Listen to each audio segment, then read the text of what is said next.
Hey guys, just got this running. I'm just holding you on my phone, so it's going to be shaky. That's the ASUS motherboard. I've got my old ATI video card in it just to make sure it can post. My Ripjaws black RAM. I know you guys can't see it, so you get my flashlight here. Maybe you guys will see it. Whoa, daylight. That's the G.Skill Ripjaws. That's the RYZEN3 and the motherboard. Here, if I can get that far enough away. Yeah, that's going to be rough. And that's an old ATI card I just have in there so I can test the boot to make sure it posts, and it does. It's up on the top screen right now. That video card is going to go in back to the old motherboard that's in there, the i5 750. But what I need to do now is take the SSD out of that machine and try it on that, and see if I can move my Windows activation, because I've attached my activation to my Windows account. But so far we're posting, everything looks good, temperatures look good. Yeah, that's good. Alright, I'll follow up when I get a little bit further.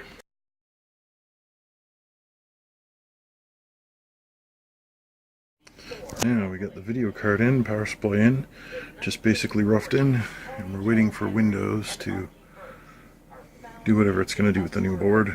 Then I'll finish plugging it in. I may get an extra SATA power cable, because this one's going to be awfully tight by the time the optical drive's hooked up.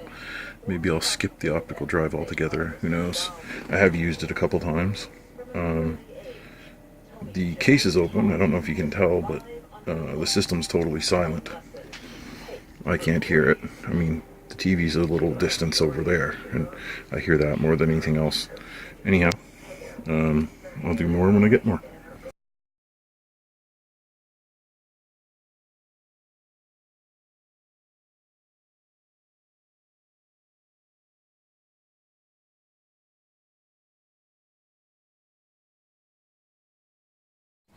Hi guys, got you on handheld. Just gonna have a look over here. I've got the ASUS motherboard swapped out and all that done. I've got the back of the computer on, and I don't have quite all my cable management done the way I wanted to, but it's gonna be kind of how it is for now, because some of the cables were a little short, but for the most part they're all tucked away as best as I can get right now.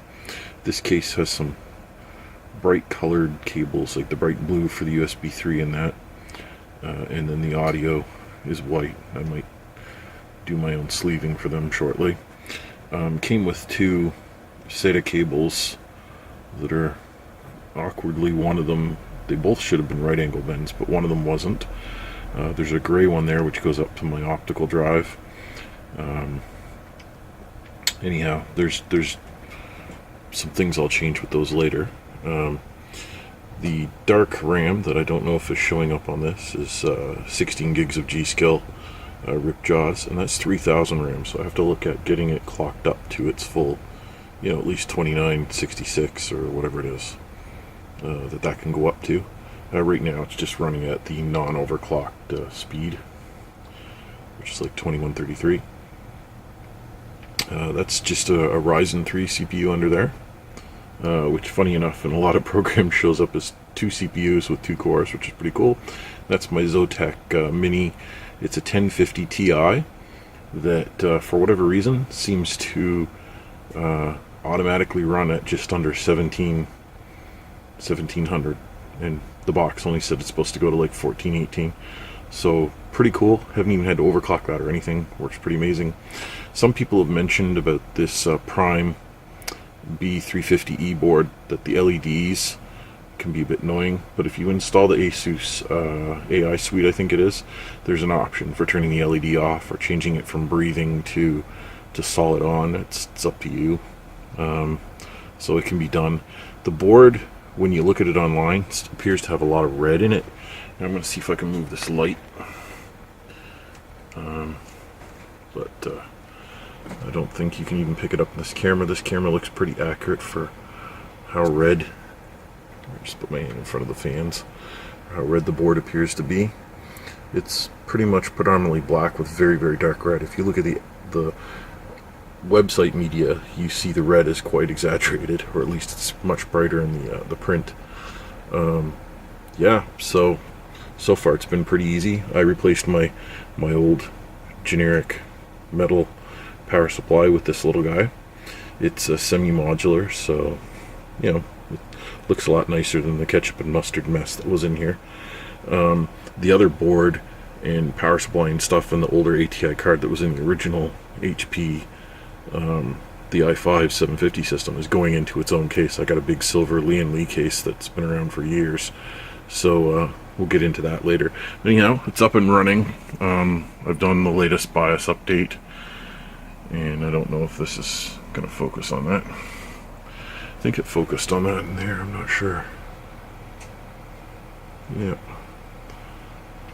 Let's just be sure, because I'm just holding this by hand. And then this here, I don't know if it's going to focus on this. Not too bad.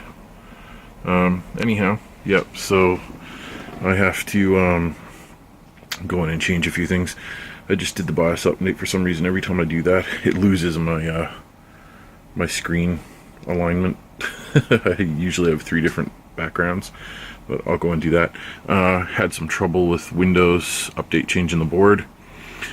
I did the whole rigmarole of attaching my old Windows key to my Microsoft identity. The Microsoft login or whatever identity seemed to look good. Then when I put in the new motherboard and switched over, it would go right up to the point where it'd say couldn't contact servers or any of that. Ended up taking Microsoft using that remote login stuff 45 minutes to figure out what was going on. They said that they were just going to say one time only, give me a retail copy key and install that. That didn't work.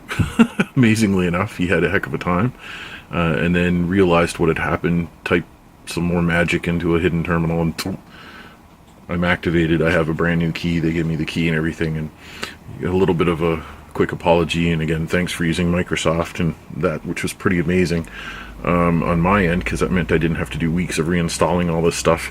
But what had ended up happening was my Windows 7 to 10 upgrade happened before the Creators Edition, and even though everything should have been fine, it's just when I did that upgrade from Windows 7 to Windows 10, things were set on that key that didn't make it look real in one of their servers, one of the steps that it did for activation. I don't quite understand what the guy had said, because I don't know their process, but it was a valid key, but it wasn't valid in their software. So the way to get around it was they just give me a new key. But that'll only ever have it once for this motherboard, and it's locked as motherboards. And I did have to show proof. I used my, well, they were logged in my computer, so I just showed them my Newegg receipt. Anyhow, boom, done. You know, once he figured that out, it was like 3 minutes done, and it's been working good. Now I just have to go through the settings. As I said, my RAM is supposed to be 3000, so I'm going to try and see if I can go into the BIOS and get it to run what it should. I can't remember the setting I got to change. The CPU's been running great. A little funny thing over here, I think this is in focus. It shows us 2 CPUs in a lot of monitoring programs. It shows us two core CPUs, even though it's a quad core. The actual chip is a quad core. And hopefully this has been in focus. Anyhow, yeah, a lot of great stuff in the built-in software. Oh geez, that is not the hand for that. Hang on a sec, guys. I don't know if you can see here, but let's see if I can get that to focus for you guys. Didn't like that focus. PC cleaner, which is kind of like a crap cleaner. If anybody used the CC cleaner, some updating. That's the LED control that I mentioned for the motherboard LED. And simple overclocking, which I might just try later. Anyhow, so that's where I'm at. That's why my other videos kind of got a little bit slowed down. Had to do this change over in here. When I get the other machine set up, I'll probably do a video of that too, and see where we're at. Anyhow, as always, thanks for watching, and I'll catch you in the next video.